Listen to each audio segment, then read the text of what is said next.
The New York Giants gave their quarterbacks room a makeover, but is it truly an improvement? We'll break it all down for you coming up next on the Locked On Giants podcast.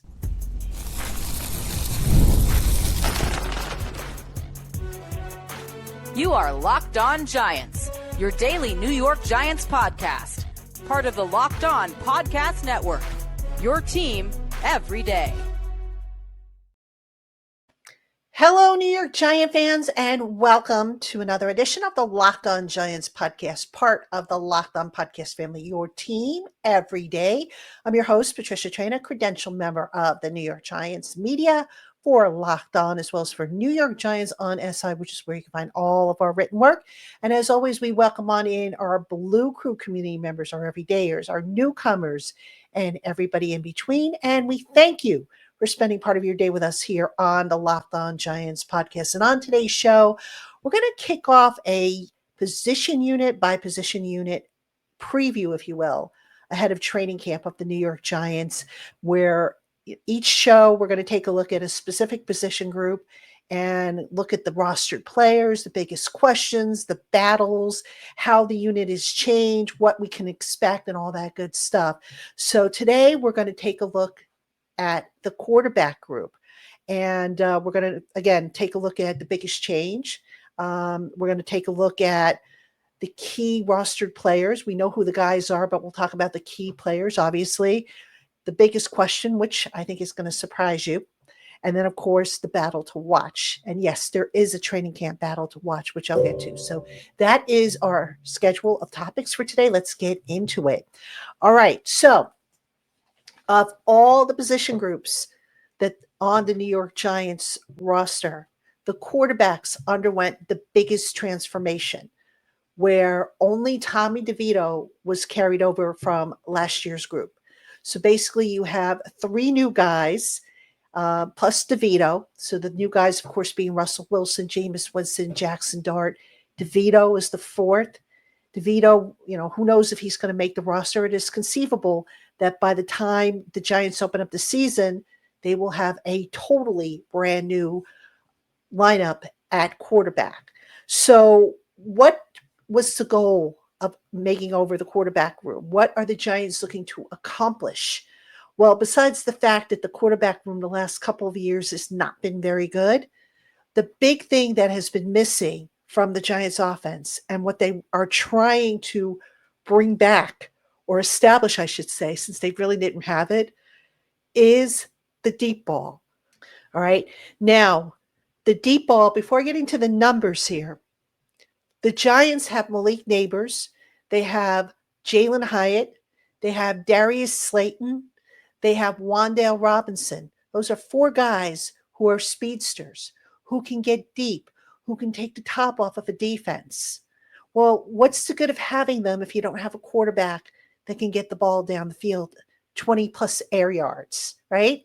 It's kind of like, having a Mercedes and then the engine is for a jalopy or something like that. It doesn't make sense. So the Giants wanting to incorporate the deep ball into their offense went out and they revamped the room, getting quarterbacks in here in Russell Wilson, Jameis Winston, Jackson Dart, who can throw the deep ball. All right. Now, let me give you some numbers. This all per Pro Football Focus. All right. The New York Giant quarterbacks last year, they attempted 30 deep passes of 20 plus air yards. They only completed 6, and they had 2 touchdowns in the process. That's not a deep ball offense. Now, to be clear, you're not going to throw the deep ball on every single pass. There's going to be a time and a place for it. I think I remember seeing a stat once that the best of the deep ball teams, which I believe I want to say was the Tampa Bay Bucks when Tom Brady was down there, the year they won the Super Bowl, they would average just under 5 deep attempts per game. So you don't do it every single time. You want to be able to pick and choose your spots. But if you don't have somebody who can get it down the field, if you don't have the receivers who can catch it down the field, you're missing a part of your offense that can loosen things up underneath and create opportunities for guys underneath that could cause the defense to back off of your run game. So the Giants have missed that in their offense since Brian Dable has come here. And it's something that he has been wanting to incorporate for the longest time. All right. Now, let's take a look at what Russell Wilson, the projected starter, alone did last year with the deep ball. Again, this is per Pro Football Focus. Russell Wilson had 50 deep pass attempts of 20 plus air yards, completed 27 of them for 7 touchdowns. Right? That is a huge, huge difference compared to what the Giants quarterbacks did last year. And the Giants had Daniel Jones, they had Drew Lock, Tim Boyle got in there, DeVito got in there. Big difference. So, again, you have receivers who can get down the field. Malik Neighbors, for as good as Malik Neighbors was last year, not getting him the deep ball more often, they weren't fully optimizing his talents. Now they've got a quarterback, or quarterbacks, I should say, because Russell Wilson's not the only one who can throw the deep ball, but now they have a quarterback room that can get the ball down the field, that can make those big plays. So you're going to see a difference in the offense. And oh, by the way, so now, the Giants may not have to worry about, 8 men in a box trying to stop the running game and force the quarterback, the defense forcing the quarterback to say, hey, you go ahead and beat us with your arm, because you know what? Now the Giants have guys who can beat the opposing defense with their arms, as opposed to last year when they really did not have that. So the biggest factor with the quarterback room and making it over was to get guys in here who can sling it down the field, because that was missing from the Giants offense. Now, I want to also talk about Russell Wilson. I want to stay on Russell Wilson for a moment since he is the projected starter. One of the things Russell Wilson, besides the deep ball, which he specializes in, one of the big parts of his game last year was the check down pass, right? So passes thrown between 0 and 9 yards, more of those passes like behind the line of scrimmage or in the flat or whatnot. Russell Wilson last year threw 44.7% of his passes between 0 and 9 yards. 33 of his pass attempts were thrown 10 plus yards. All right. So most of his passes were thrown underneath. So why do I bring that up? Because what's interesting is, like I said, you want to mix it. You want to have some deep balls. You want to have some short passes. You want to mix it up. If you're going to dink and dunk your way down the field, chances are you might not, move the ball down the field the way you want to.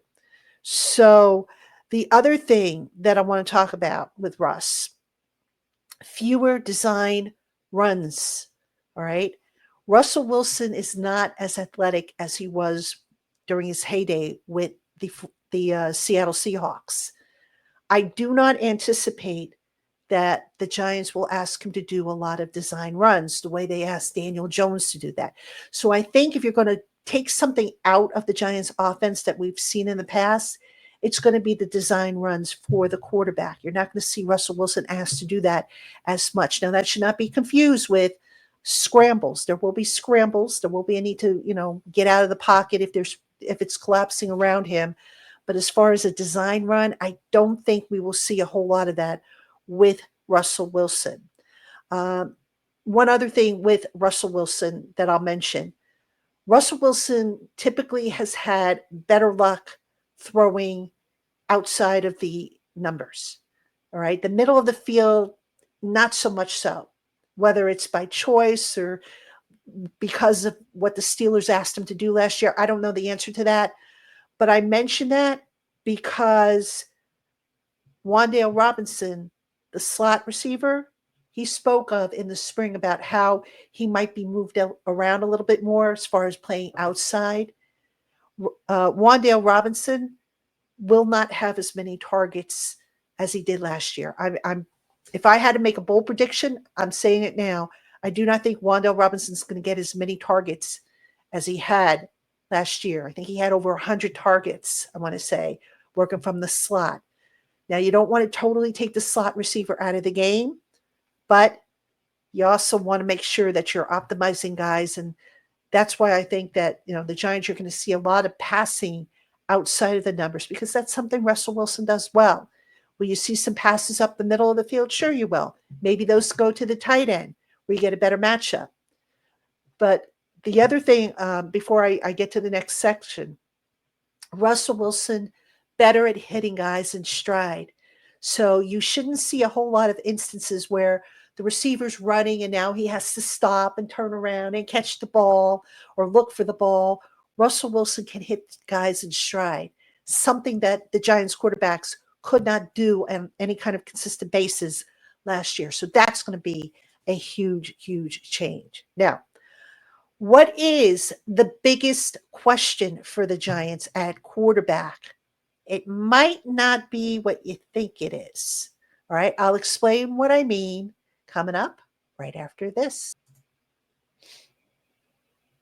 This episode is brought to you by Rougiette. I know that you've probably heard of Viagra and Cialis, maybe even tried them, but if you're looking for something that goes beyond the usual pill, then it's time to meet Rougiette Ready. Their 3-in-1 formula dissolves under your tongue, kicks in fast, on average in about 15 minutes, while some of those usual pills can take up to hours, and the effects can last up to 36 hours, so you can always stay confident in control when the moment is right. And it's all completely online. You can read real customer reviews on their website, and over 150,000 men have already made the switch. Just head over to Rougiette.com/LockedOnNFL and use code LockedOnNFL to get 15% off today. That's RUGIET.com/LockedOnNFL and use promo code LockedOnNFL for 15% off. Individual results may vary with prescription treatment. Compounded drugs are permitted to be prescribed under federal law, but are not FDA approved and do not undergo FDA safety, effectiveness, and manufacturing review. Please visit the Rougiette website for full safety information. All right, Giant fans, welcome back to Locked On Giants. I'm your host, Patricia Traina, and we are previewing, taking a deep dive, if you will, into each New York Giants position group. Now, obviously, some groups are going to have a few more players than others, but we're going to break it all down. We're going to look at how they've changed, the new faces, the returning faces, what to expect, and all that good stuff. So today we are doing the quarterbacks. Up next, I will probably do running backs. So I'm not sure if that's going to be tomorrow's show because I am supposed to have a guest on. I'm just not sure what day the individual is going to be able to tape with me. So I'll keep you posted, obviously, as I try and mix things up and get you through this dead period in the NFL calendar till we get to training camp, which will be here before you know it. So hope you'll stay with us here on the Locked On Giants podcast. All right. We are talking about quarterbacks. And now we are up to what is the biggest question of the group. The biggest question, how soon will the QB2 spot flip? All right. Now, obviously, Russell Wilson is the starter. Let's not kid ourselves. I know there was a tweet, I think, that came out in which an NFL analyst was saying that the Giants should rip off the bandage and they should cut Russell Wilson and start Jackson Dart and all that stuff. No. That's not happening. I can tell you that for a fact. It is not happening. That is not how the Giants are set up, how they have set things up. They're not going to make that same mistake. Even though this regime wasn't here when Daniel Jones, when they flipped the switch to Daniel Jones, they saw the mistake that they made there. That's not going to happen. Don't ruin Jackson Dart. But what you do want to keep an eye on is how soon until Jackson Dart surpasses Jameis Winston on the depth chart. Now, right now, the Giants coaches will say there technically is no depth chart. There kind of is. All right. They call it a rep chart, REP chart. Basically, the starter is going to get the most reps, the backup, maybe the second most reps, the third string guy, the third most rep, and the fourth string guy, he'll get a crumb here and there. So there's a rep chart. And if it's set up the way it was in the spring, Russell Wilson, obviously QB1, Jameis Winston, QB2, Jackson Dart, QB3, Tommy DeVito, QB4. Now, there is a possibility that as the summer goes on, that maybe Jackson Dart and Jameis Winston split the reps, right? Because if you're going to get Jackson Dart as much work as you can, summertime is the time to do it, because once you get into the regular season, you might not have the luxury of saying, okay, hey, Jameis, we're going to take away some of your reps to give to Jackson Dart. Not when you have a game to get ready for, unless you see Jackson Dart is ready. But here's the thing, folks. At some point, Jackson Dart, I believe, is going to pass Jameis Winston on the depth chart as QB2. Now, why do I say that? Very simple.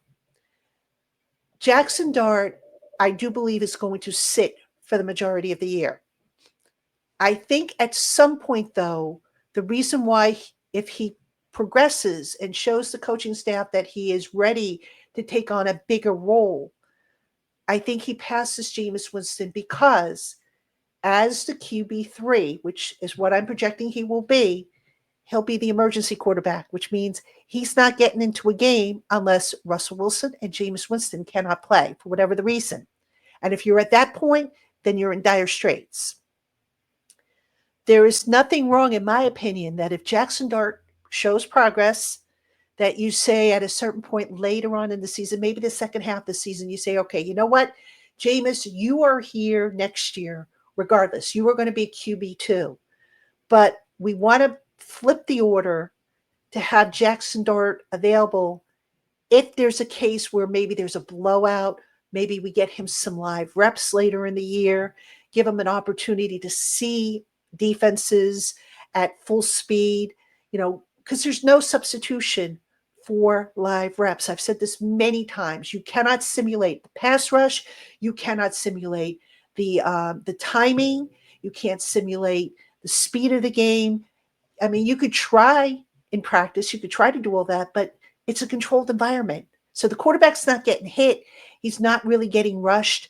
And if you're going to have Jackson Dart develop a timer in his head about, how long do I really have when I see this guy breaking free or that guy breaking free or this scenario happening, you got to get him some live reps. And I do think that at some point later on in the season, the second half of the season, maybe towards the back end of the second half of the season, Jackson Dart is going to get that opportunity, which would make Jameis Winston QB3. Now, there is a possibility that depending on how the season goes, maybe the Giants say, okay, you know what? If we're not winning and, things aren't going well, maybe we pull Russ and we put Jackson Dart in there for the last few games, especially if we're not in the playoffs.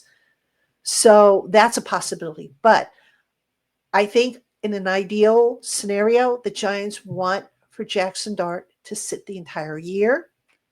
I also think that, they're going to look to get him opportunities, but not before he is ready.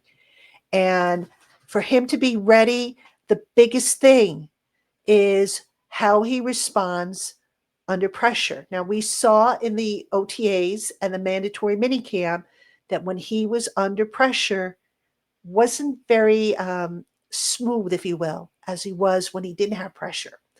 And that's normal for any quarterback, but especially for a young quarterback.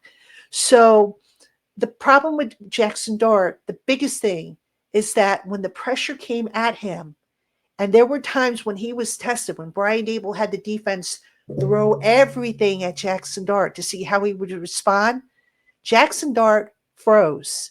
He held the ball too long. He ended up taking a sack. And it's interesting because one of the things that I think it was, I want to say it was Shea Tierney who said it, the quarterback's coach. But one of the things Jackson Dart needs to learn how to do is not take a sack. He's got to learn when to throw the ball away, when to move out of the pocket, when to attempt the throw. These are all things that he's still learning. And that's why I say at some point I could see him maybe getting ahead of Jameis Winston on the depth chart to give him those live reps. Because again, there is no substitution for that. Knowing that, oh, okay, I got all day to throw the ball. Or, oh, hey, here comes Abdul Carter around the corner, but he's not going to hit me, so I can take an extra 2 seconds to find an open receiver. So that's why I say that, keep an eye on that scenario. Now, unfortunately, once we get into the season, the practices are closed to the media. We only see the first like 20 minutes or so. We will not get to see how Jackson Dart is responding. We will not get to see how many reps he gets with, the second team or even the first team. So we're going to have to rely on what he says. We're going to have to rely on anything Dable, talks about or Mike Kafka talks about. But these are all things to keep an eye on as the season goes through. But again, Jackson Dart starting the season, don't see it happening. No disrespect to those who believe that or those who have said it. And I know enough NFL analysts have said, oh, it's just a matter of time before Jackson starts. Well, yeah, eventually he is going to start. It's not going to be week 1. I don't think it's going to be the first half of the season, but we'll see. We'll see. Maybe he'll come in, he'll progress, and he'll look like a totally different quarterback by the time we get to training camp. All right, coming up next, what to watch at the quarterback spot. Don't go anywhere. We'll have that for you right after this. Hey, Giant fans, ever wish managing your money felt easier? With Monarch Money, it can. Whether you're growing your savings or planning a big purchase, Monarch puts you in the driver's seat. It's like having your own personal CFO, giving you full visibility and control over your finances. Monarch Money is more than just a budgeting app. It's a complete financial command center. You can track all your accounts, investments, and spending in one place. So in addition to managing your money, you're also building wealth. With Monarch Money, I've been able to get a complete glance at my household spending in all in one easy to use app. This helps with budgeting and planning, not just for the upcoming week, but also for the short and long term savings, for tax purposes, and all that good stuff.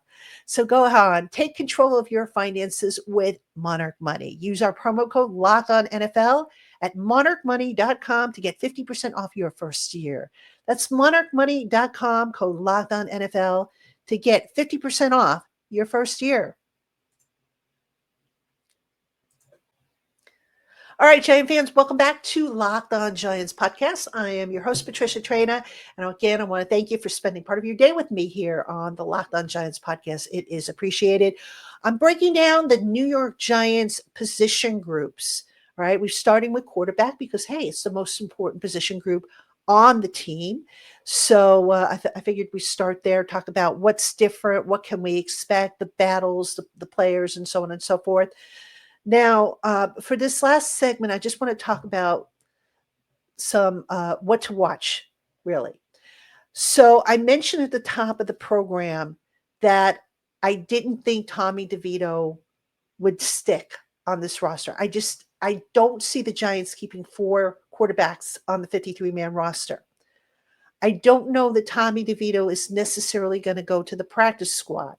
I mean, I think they might try to bring him through to the practice squad. I don't know if they'll be successful. Maybe they will, maybe they won't. Might they look to try to trade him? Maybe, there's a team out there that is quarterback needy and, rather than leave it to chance on the waiver wire, maybe, they say to the Giants, oh, we'll give you a 7th round pick next year for DeVito. Can't rule that out. I know a lot of you think that DeVito's not going to be worth anything on the trade market and that teams will probably wait for him to hit the waiver wire. And that'll probably be the case. But here's the interesting thing. Teams kind of know, I think, what Tommy DeVito can bring. So I don't anticipate he's going to get a whole lot of reps in the preseason. I would be very surprised if that's the case.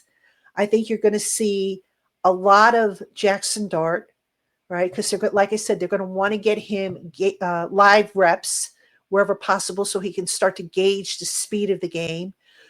But yeah, I'm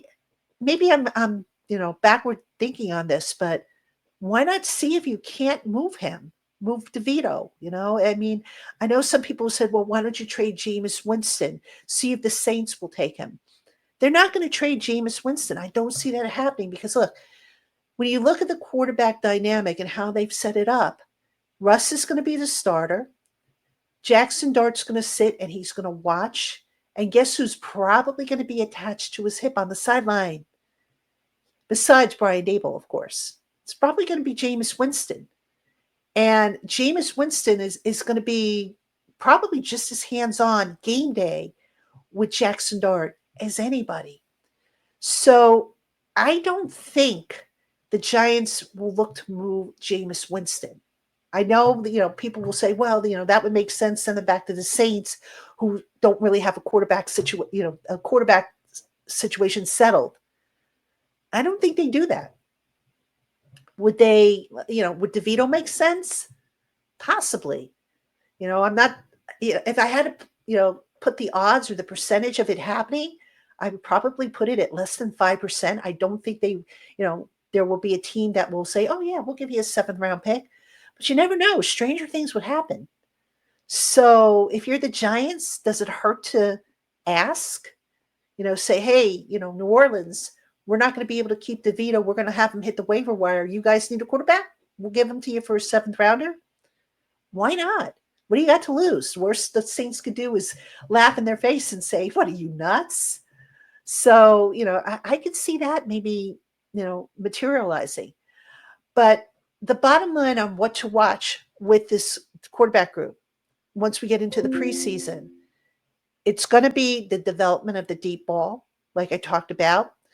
How much better is the offense going to look? And look, oh, by the way, let's hope that Brian Daboll decides not to rest all the starters for the entire preseason. Now, I don't know at this juncture, will Malik Neighbors play? Probably not. I don't think he will. But I could see Darius Slayton getting some snaps. I could see, obviously, Wan'Dale Robinson getting some snaps. Jalen Hyatt will probably get a bunch of snaps if he's healthy. Take a look at what that deep ball looks like. Tweak some of that stuff, because that's going to help you kind of get an idea of what's working, what's not working. So we'll see how they approach it. That's a big question mark in general for this team.